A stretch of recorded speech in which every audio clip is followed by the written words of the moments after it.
Over to Latin America, where Argentina's President Javier Milei has met with Donald Trump in the White House just days after the U.S. agreed to provide Argentina with a $20 billion economic lifeline. Milei is under pressure back home amid rising unemployment and corruption allegations. He came to power promising to stabilize Argentina's notoriously shaky economy. But his free market reforms hit a roadblock after his party lost a provincial election and the Argentine peso plunged. Now Milei's party faces nationwide midterm elections later this month. Well, Trump said the aid package could depend on the outcome of those elections. Here's the U.S. president.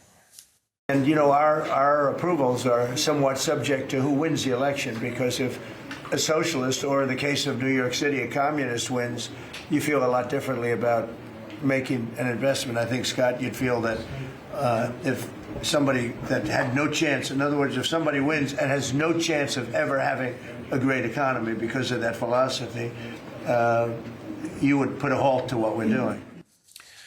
All right, Carl Meacham is CEO of Global Americans. That's a think tank focusing on U.S. foreign policy in Latin America, and he's also served as senior staffer for Latin America on the Senate Foreign Relations Committee in the U.S. Carl, thanks for joining us.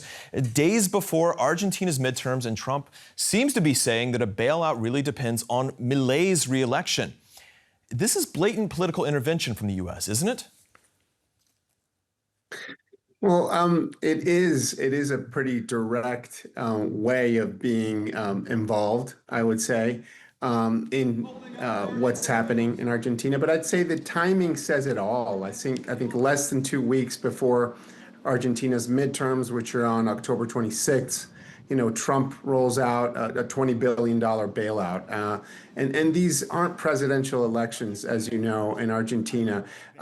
This is congressional, right? And Milei is not on the ballot, but it's his first real legislative test. And I would say, Trump says it's all about helping a friend, and that's what he said in the press conference today, and that's exactly the issue. But it does look like Washington is picking sides, even if it steadies markets.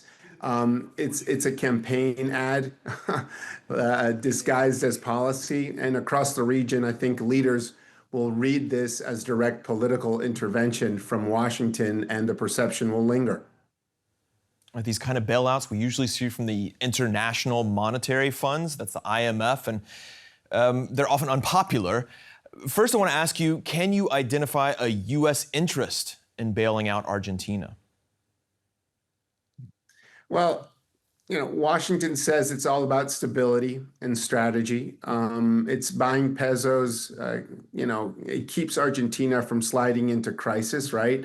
And it also it stops Argentina from sliding into the orbit of China.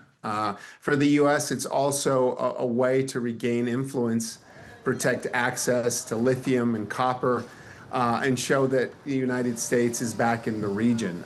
Treasury Secretary Bissett said today that it's better to build an economic bridge with allies than to shoot at narco gunboats, making reference to the shooting of these gunboats in the Caribbean today. I think it's important that folks understand that this isn't charity.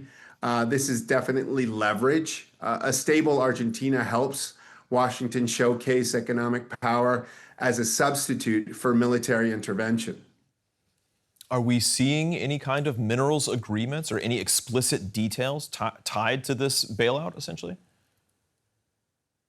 No, there isn't anything specific when it comes to any minerals agreements, but it's widely understood and known that Argentina is a big supplier of lithium, a big supplier of copper, and these are things that are of interest to the United States. Argentina famously goes through these economic crises quite frequently. Is there really any evidence that Javier Milei can do more with a $20 billion bailout than someone else, given what's happened over the past few months? Well, I think it's the assumption here is that it's going to help President Milei. What it does is that it buys him time. It's not clear yet if it gets him the affection of Argentines.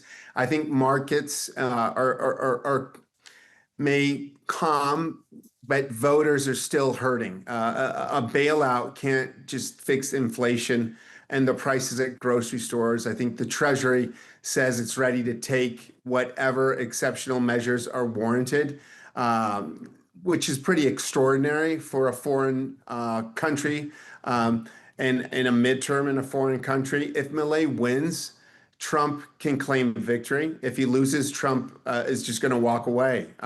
He's already said so. And then Argentina is pretty much right back where it started, short on dollars, long on uncertainty. It's a high stakes gamble linking the two leaders, and U.S. taxpayers are footing the bill. All right, that's Carl Meacham with Global Americans. Carl, thanks so much. Thank you.